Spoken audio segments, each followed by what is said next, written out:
Olha, o fundo imobiliário, eles não geram um bom resultado para o cidadão. A gente foi ludibriado. Não é que você errou, você foi conduzido ao erro, é diferente.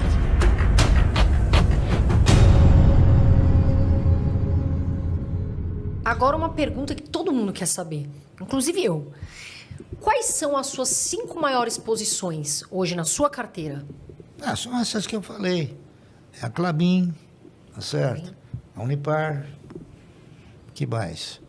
A Taesa, a TRPL, a CEMIG. Essas são, é uma configuração, assim, mais ou menos equânime, né? Um negócio que vai... Todas elas me dão um dividendo. Essa questão de diversificação. Eu estou aqui lembrando de ter lido algo que o senhor comentou sobre essa questão de tomar muito cuidado, né? De diversificar muito, de ter muitas ações.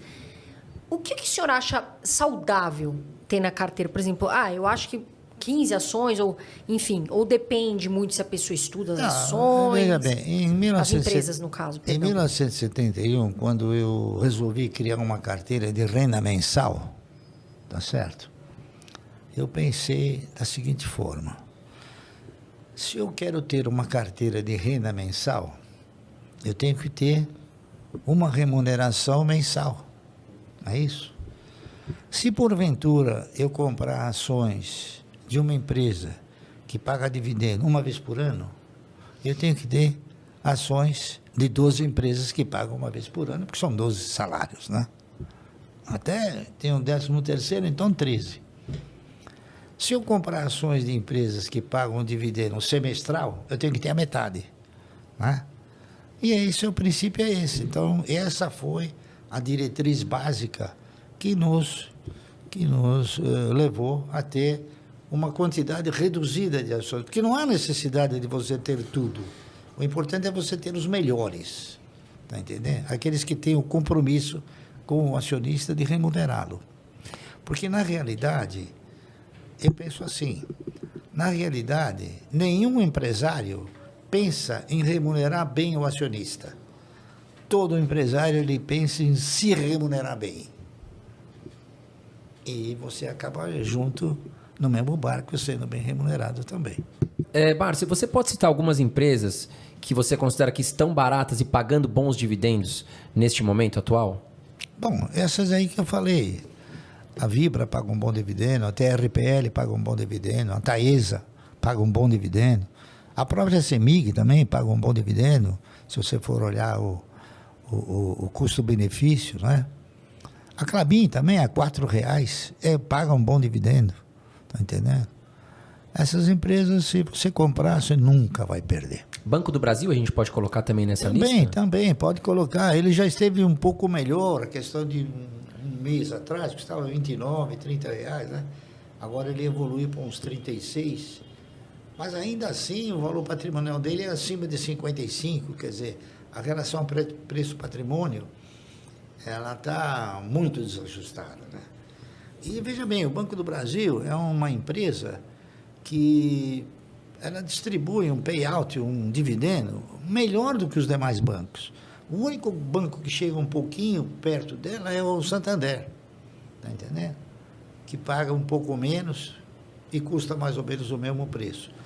Mas os outros bancos pagam bem menos. Nossa, você não faz ideia quanto menos, tá entendendo?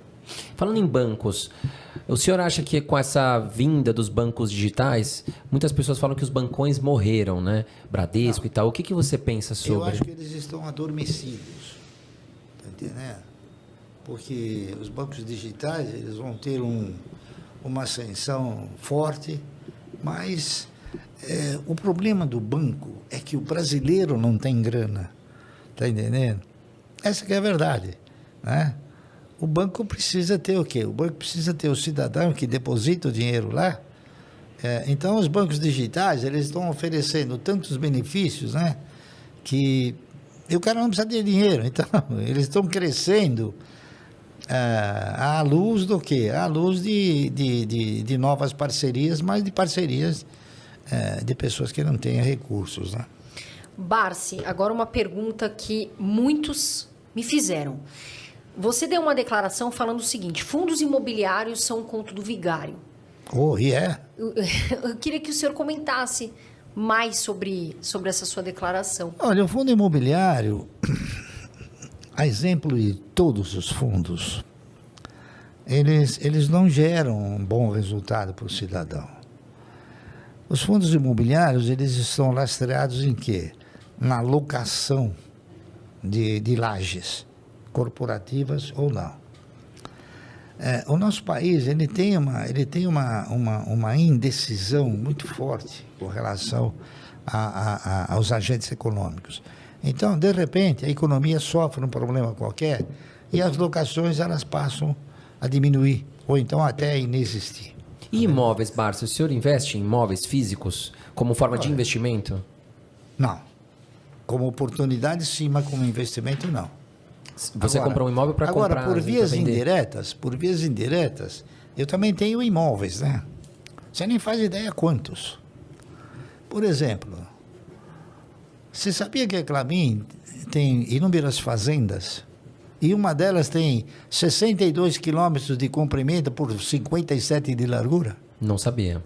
É imóvel.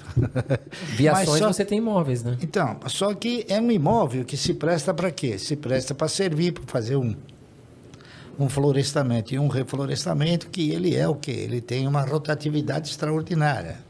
Então, indiretamente, eu invisto em algum imóvel, mas não diretamente. Entendi. Está entendendo? Agora, imóvel, ele é bom dentro da questão oportunidade. Como investimento para gerar renda, não é um bom negócio.